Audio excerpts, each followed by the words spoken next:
तुमको सब फिर बोलेगा। क्या बोलेगा? मेरे भाई की मम्मी जो करती थी पहले नहीं बनाते थे?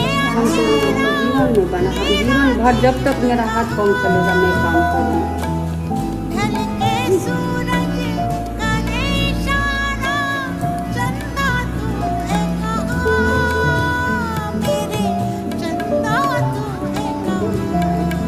अब इसमें क्या करोगे?